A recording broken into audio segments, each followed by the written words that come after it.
السلام علیکم. د تحریک انصاف یو MNA ده شاندانا ګلزار د پیښور نه پاس شوې ده. ډیره تکړه ښځه ده، انټرنیشنل ادارو کې هم کار کړی، د خبرې په چل پوهیږي. د هغې یو ویډیو مې مخې لرله او هغه ویډیو هغې د محترم DGISPR په پریس کانفرنس نه په ریسپانس کې کړې ده چې کوم کې هغوی یو نوې اصطلاح متعارف کړې او هغه ده ډیجیټل دهشتګردي. یو خو د دهشتګردۍ قانون زموږ په ملک کې چې جوړ کړی نو هغې د هغې دهشتګردو دپاره جوړ کړی کوم چې به بم دماکې کولې، لکه د پولیس لاین باندې حمله، د APS سکول باندې حمله. نو هغې خلکو خلاف چې به FIR درج شو نو خلک به خوشحاله شو چې زه دهشتګردي به ختمه شي. خو هغه دهشتګردۍ قانون اوس دومره رف استعمال شو د سیاسي خلکو خلاف کو تب سیاسی مخالف او پتیزه دی ټوخی مو کو نو دوه د باندې د دهشتګردۍ پرچی کوي. نو په دې وجه د هغې قانون او د دهشتګردۍ هغه ګډ جوړ دومره ګډوډ شو چې خلک کنفیوز شو. اوس د هغوی په خبرو باندې یقین نه کوي چې دهشتګرد څوک دی او امن پسند څوک دی. نو ډیجیټل دهشتګردۍ هغه کسانو له خطاب ورکو کوم چې د دوی د رای سره اختلاف کوي، نو هغه هر سړی ډیجیټل دهشتګرد شو.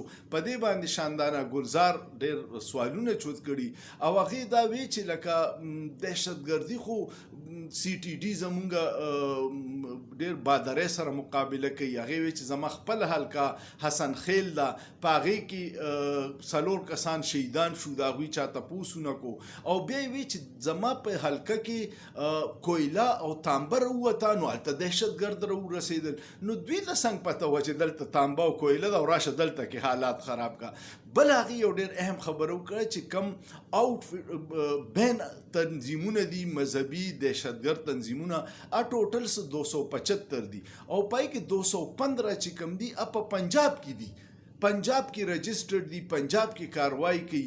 او دا نور 65 چې دي دا په ګلګت بلتستان، په کشمیر، په خیبر پختونخوا او بلوچستان کې دي. نو چې کوم ځای 215 تنظیمونه دي هلته کې تاسو اپریشن نه کوئ او چې په دې 4-5 نورو ځایونو کې 65 دي هلته کې متوجه ده.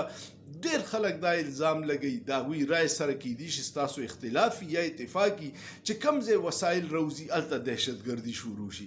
نو د ادارو زمونږ د زړه سرونه دي، دا دفاعي ادارې، فوج زمونږ د ټولو د خوښې اداره ده، ځکه چې دې کې زما او ستا بچي دي، زما رور به وي، زما وراره به وي، زما خورایي به وي پکې، دغسې به ستاسو وي. خو د ځینو مشرانو د غلطو پالیسۍ د لاسه هغه دهشتګردۍ جنګ هم متنازعه شو. خلک یې اوس مخالفت کوي او هغې له عجیبه عجیبه رنګ ورکوي. څوک ورته ډالري جنګ وایي، څوک ورته د وسایلو جنګ وایي. نو دا ډېره بدقسمتي ده.